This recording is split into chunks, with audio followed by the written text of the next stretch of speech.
How about Jake? What do you think of Jake? Clown. Yeah. He's a clown. But I know that Jake can't fight. Can't fight. He can't fight. Started the rigged fights rumor. He's the one that started the steroids rumor. So yeah, he did have all of us thinking that you was rigging those fights, though. I ain't gonna lie, he right about that. But how did you honestly believe that?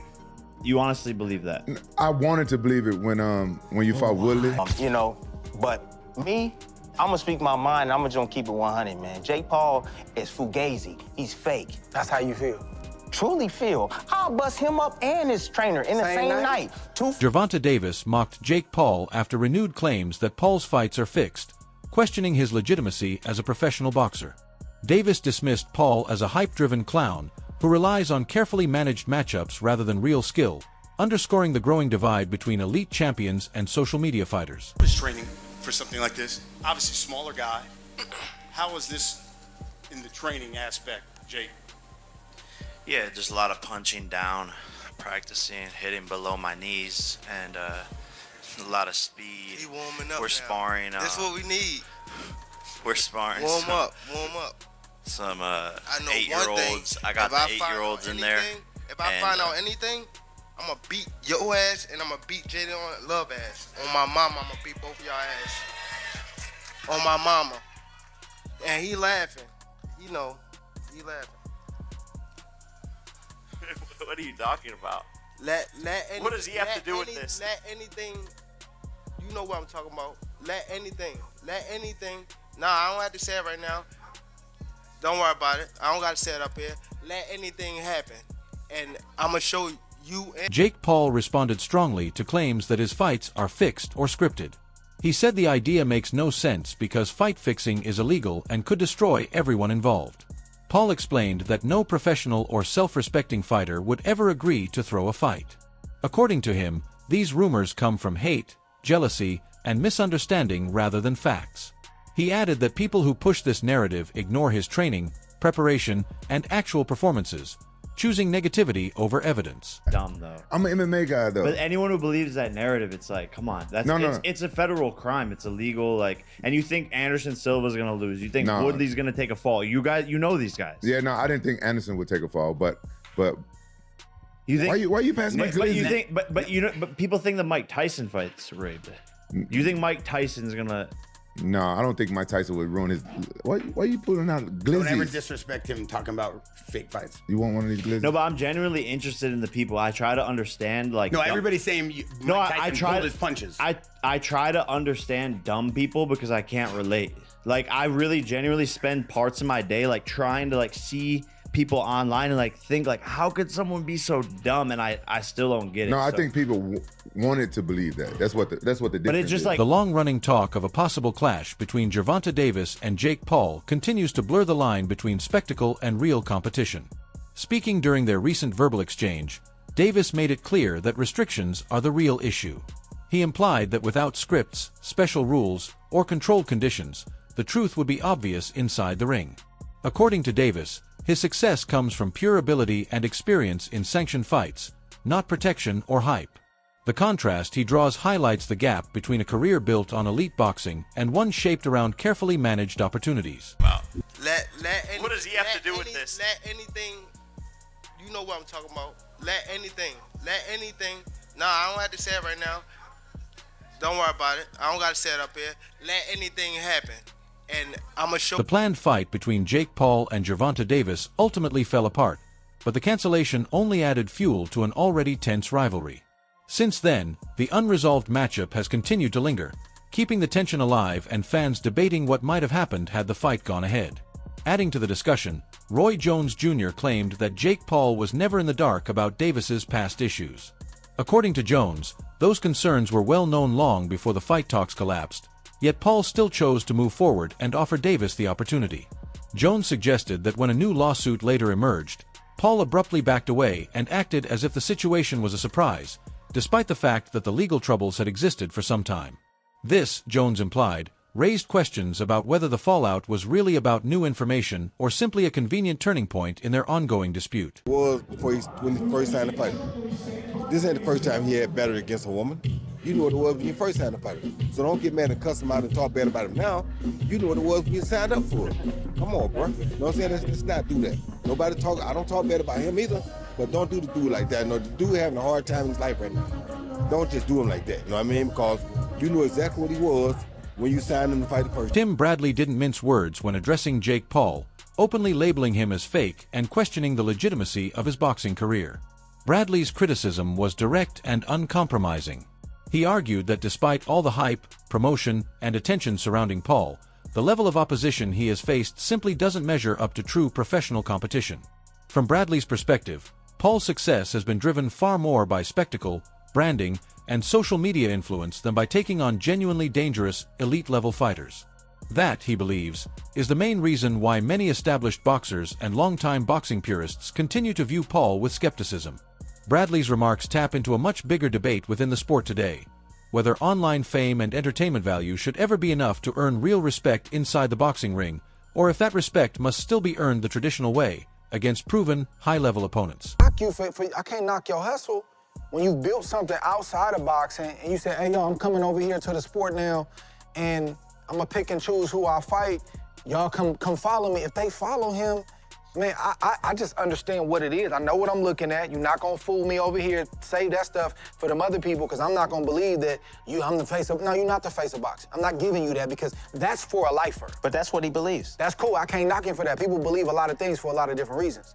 I'm just saying, you can do all the rah-rah stuff, that's your business. But I just know what I'm looking at, right? But on the monetary side and it being an event, the truth is, that when he does fight, it does bring attention around the sport. People debate, they argue, people want to see the fight.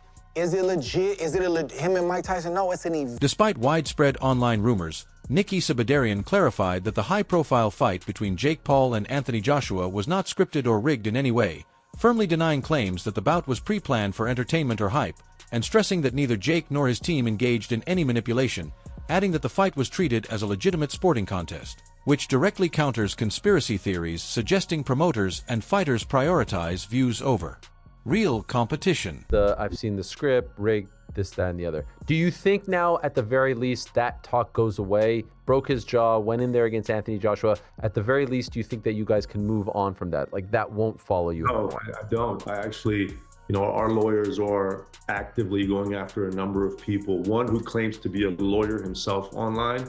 I don't remember the name or the handle, but it was something that had like 200,000 likes.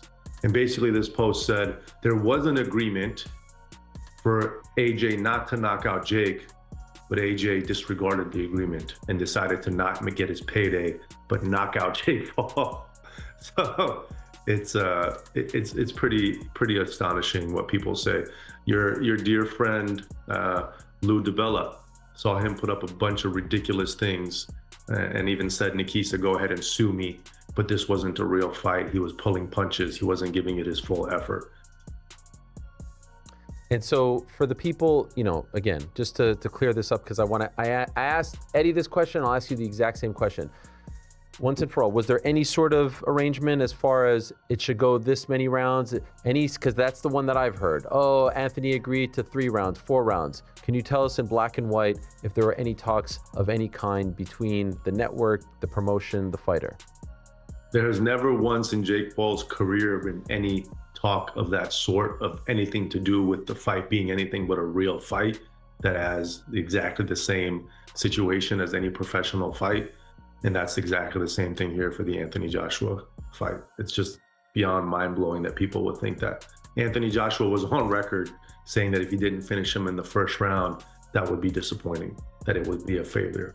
The narrative changed as we got closer to fight night and obviously post-fight, and I understand why, but they were pretty adamant it would take max 2 rounds. The fight itself highlighted just how real and consequential the matchup was, as Jake Paul suffered a brutal knockout at the hands of Anthony Joshua, even breaking his jaw in the process. And according to Ariel Helwani, Joshua's victory was entirely expected given his world-class experience and years competing at the highest level, with the result simply reflecting the dramatic gap between an established heavyweight champion and a fighter relatively new to such elite competition, showing that Paul's prior successes didn't necessarily translate into the ability to compete against a true boxing elite. No reason for him not to win this fight. And I really didn't know if it was going to last 30 seconds or 8 rounds. And every time he threw a punch, I like winced, because he's a big man and he's an incredible boxer and he's still in his prime, and he's got a very long reach, and he's got a lot of power in that right hand, and that left hook is terrifying as well. And so I thought it could end at any moment. And so because of that, I was captivated and enthralled, because I literally thought that he could take Jake's head off at any moment.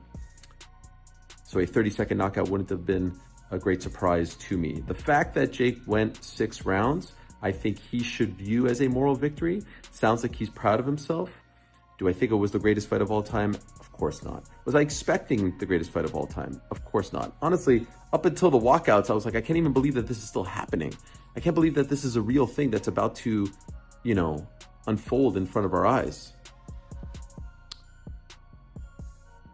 There was a lot of pressure, I think, on Anthony's shoulders for 2 reasons. He's coming off a knockout loss. I don't think that was discussed enough in the lead up to this fight. When you are coming off a knockout loss, you are a little bit tentative, gun shy. You remember it, and he had not fought since then, and it was what, like 15 or so months ago. And so I think he was very worried about slipping on a banana peel, about you know, screwing up for boxing and screwing up for his legacy. And then I thought that he was like headhunting a little bit, and that's not really his style, and he was swinging and missing, and I thought that that was getting to him a little bit. Do I think he was playing with his food? No, there were a couple times where he was going to the body, and I was like, why aren't you going to the head? What, like, the head is open. After the fight, media commentator Luke Thomas became one of the most vocal critics, taking issue with the praise Jake Paul received for stepping into the ring with Anthony Joshua, arguing that simply sharing a ring with an elite fighter shouldn't automatically earn applause, and emphasizing that fans and analysts should focus on what the fight truly represented, as Paul was clearly outclassed, stopped, and exposed the limits of his boxing development, with Thomas insisting that any positive narrative around the bout ignores the reality that Paul's performance highlighted the gap between social media stars and proven professional champions. Driving kind of feeds into the story of him being perhaps a little bit better than we sometimes think, although I don't really co-sign on that. Let me make the point. The first point is, I think people are overreacting a little bit. A little bit.